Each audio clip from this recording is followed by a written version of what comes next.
السلام علیکم جی، سب کیسے ہیں؟ میں امید کرتی ہوں کہ آپ سب ٹھیک ہوں گے، خیر خیریت سے ہوں گے۔ تو آپ سب کو ویلکم میرے چینل پر۔ تو آج میں نے کہا چلو دن کو ویڈیو اپلوڈ کر لوں، کیونکہ 3 بجے کے بعد ایک جگہ میلاد ہے، وہاں پہ جانا ہے، تو پھر میں بہت لیٹ آؤں گی۔ تو میں نے کہا چلو آج آپ اپنا ولاگ تو ڈالنا ہی ہے، تو جلدی جلدی اپلوڈ کر لوں اور پھر جاؤں۔ کل ایک سر نے مجھے کمنٹ کیا تھا، کہہ رہی تھی کہ آپ جو میں نے جہاں پہ میں رہ رہی ہوں اس جگہ کی ویڈیو دیکھی، تو کہہ رہی تھی کہ آپ جو ہے ایک اور کمرہ چھت پر ڈال لیں۔ تو پیاری سسٹر، میں نے اس بات کا پہلے بھی جواب دیا ہے کہ میرے ہسبینڈ نے میرے لیے ایک پلاٹ لیا تھا، تو جو کہ بعد میں بیچ دیا ہے، تو وہ کہہ رہے تھے وہ بیچ کے اس چھت پہ تمہارے لیے پورشن بناؤں گا۔ تو پھر میں نے کہا پھر اگر آپ پورشن بناؤ گے تو آپ پھر کہیں پہ لکھو گے بھی کہ پورشن میرا اس بیٹی کا اور بیوی کا ہے، اس کو یہاں سے کوئی نہ نکالے، کل کو خدا نہ خواستہ اگر آپ کو کچھ ہوتا ہے۔ تو میرے ہسبینڈ کی جو بیوی ہے اس نے کہا نہیں، اگر آپ کو کچھ ہوگا تو اس کو ہم پھینک کے بیچ دیں گے، اس کا یہاں پہ کچھ بھی نہیں ہے، ٹھیک ہے۔ تو میں اس لیے اس پہ ایک اینٹ بھی نہیں لگانا چاہتی، نہ اپنے ہسبینڈ کو کہتی ہوں کہ وہ لگائیں، کیونکہ وہ اتنی مشکل سے پیسے جمع کریں، حالات ہی ایسے ہیں، پیسے جمع ہو ہی نہیں سکتے، بچوں کی فیسیں، دودھ کا خرچہ، کھانے پینے کا خرچہ، ان کا سب کا، میں چلو اکیلی ہوں لیکن ان سب کا بہت زیادہ خرچہ ہے، جس کی وجہ سے پیسے نہیں جمع ہو رہے کہ میں پورشن بنا سکوں۔ تو اس لیے پھر میں نے پھر اپنے ہسبینڈ کو کہا کہ آپ اتنی مشکل سے اگر پیسے جمع کریں گے، کمیٹی ڈالیں گے، یا جو پلاٹ لیا تھا وہ پھر بیچ کے کاروبار میں ڈال دیا، وہ بیچ کے اگر آپ اس پہ بنائیں گے تو وہ ایک طرف کا پیسہ سارا لگ جائے گا،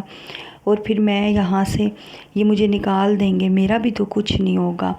تو میں نے ان کو یہ کہا تھا کہ آپ اس طرح کرنا، بنا کے بجلی کا گیس کا میٹر بالکل الگ کر دینا، اور کر کے پھر آپ مجھے پورشن لکھ دینا کہ یہ اس کا ہے، تاکہ کل کلاں کو اگر میں یہاں پہ اس کو رینٹ پہ دے کے باہر کہیں رینٹ پہ رہوں تو میں دے سکوں، علیحدہ راستہ ہو، علیحدہ۔ لیکن انہوں نے کہا ہے کہ نہیں، آپ چھت پہ پورشن بناؤ گے تو وہ ہمارا ہی ہوگا، اس کا نہیں ہوگا، کیونکہ یہ تب تک ہے جب تک آپ وہ اللہ پاک صحت دے میرے ہسبینڈ کو۔ تو انہوں نے ایسا کہا، مطلب پہلے ہی نیت پتہ ہے تو پھر کیا ضرورت ہے اتنی مشکل سے مانگ تانگ کے بندہ پورشن بنائے تو وہ بعد میں چھینا جائے تو پھر فائدہ کوئی نہیں نا۔ مطلب میں نے نا ساری کشتیاں جلا دی ہیں اس شادی میں، کہنے کا مطلب ہے کہ مجھے یہ دوسری شادی میں نے کرنی تھی، ظاہر ہے میں ابھی اتنی مطلب میری ایج تو نہیں تھی نا کہ 40-50 سال کہ میں شادی نہ کرتی۔ ویسے بھی اگر عورت کے پاس ہو نا، مطلب اس کے پاس اتنا ہو کہ وہ سائڈ پہ ہو کے اپنا، اس کے پاس گھر ہو تو اپنے بچے سنبھال لے، اپنا خرچہ خود کرے، تو پھر وہ شادی نہ بھی کرے دوسری، بے شک۔ لیکن اگر جیسے میرے بچے میرا ہسبینڈ لے گیا تھا پہلا، پھر میری چاچیاں، پھر میرا رشتہ دار سب باتیں کرتے تھے، ہائے اس کو طلاق ہو گئی ہے، اس نے سرخی لگائی ہے، اس کو طلاق ہو گئی ہے، اس نے کنگھی کر لی ہے، اس طرح کی باتیں کرتے تھے۔ تو پھر شادی کرنا بھی ضروری ہو جاتا ہے انسان کے لیے۔ تو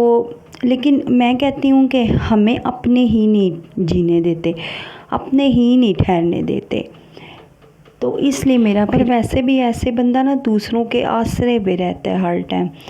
اگر ایک عورت جس نے اپنا گھر بار سنبھالا ہو، پہلے زندگی گزاری ہو، جس کے بچے ہوں، جس نے ان کو اسکول بھیجا ہو، جس نے ان کو پالا ہو،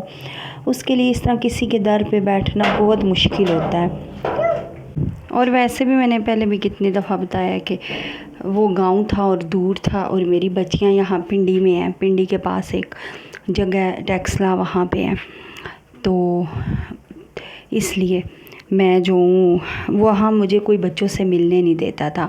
وہ لوگ یہ چاہتے تھے، میرے جو چاچے ہیں ابو لوگ، کہ میں اپنے بچوں سے تعلق ختم کر دوں، جب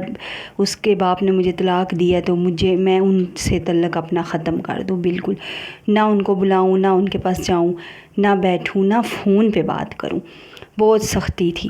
تو کسی نے مجھے موبائل تک نہیں دیا کہ یہ لو تم اپنی بچیوں سے بات کر لو، ویڈیو کال کر لو، تو اس لیے بھی میرا شادی کرنا ضروری ہو گیا تھا۔ اور میں نے کرنا بھی پنڈی کا ہی رشتہ تھا، کیونکہ یہاں میری نزدیک تھی بچیاں، اور بے شک شکر اللہ پاک کا میرے یہ والے ہسبینڈ اتنا ہے کہ میری بچیوں کو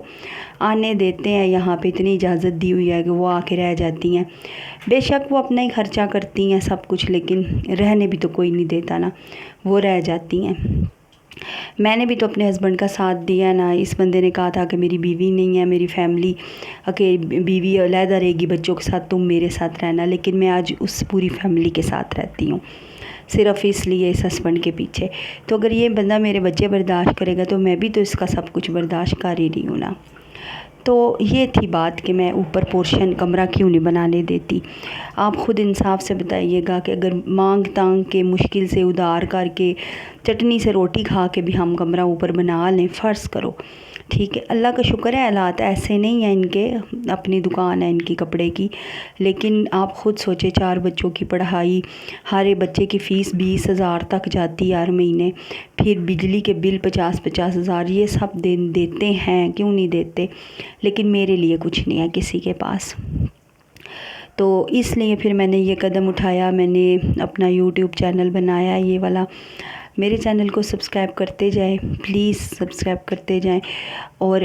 تاکہ میری جلدی سے جلدی مونیٹائز کروا دیں آپ، تاکہ میں بھی اپنے لیے یہ جو گھر آپ دیکھ رہے ہیں ایسا گھر دوبارہ لے سکوں۔ تو آپ میری پچھلی ویڈیو جو نیو سب لوگ آئے ہیں ویڈیو پہ، وہ دیکھ سکتے ہیں کہ میں اب جہاں پہ رہ رہی ہوں وہ اور ہے، اور یہ جو ویڈیو میں گھر ہے یہ اور ہے۔ تو میں یہ والا گھر رینٹ کا تھا، ایسا ہی گھر مجھے اللہ پاک دوبارہ دے دے تو میں اپنے بچوں کے ساتھ وہاں رہ لوں، میری زندگی کا مقصد پورا ہو جائے، کیونکہ میں اپنے آپ کو فالتو محسوس کرتی ہوں۔ اس شوہر کی یہ بیوی ہے پہلی ساتھ ہے، اور پہلے شوہر کی دوسری بیوی ساتھ ہے، میں بیچ میں فضول ہوں،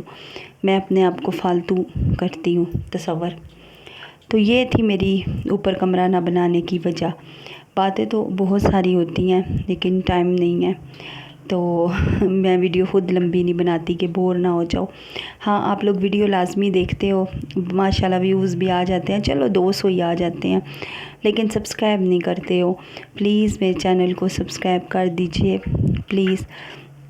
تاکہ آپ لوگوں کی وجہ سے ایک ماں اپنے بچوں کے ساتھ رہ سکے، مل سکے، نارمل زندگی گزار سکے۔ یہ لفظ میں روزانہ دہراتی ہوں کیونکہ میرے دل کے ہی یہ لفظ میرے دل کے ہیں، اس لیے دہراتی ہوں۔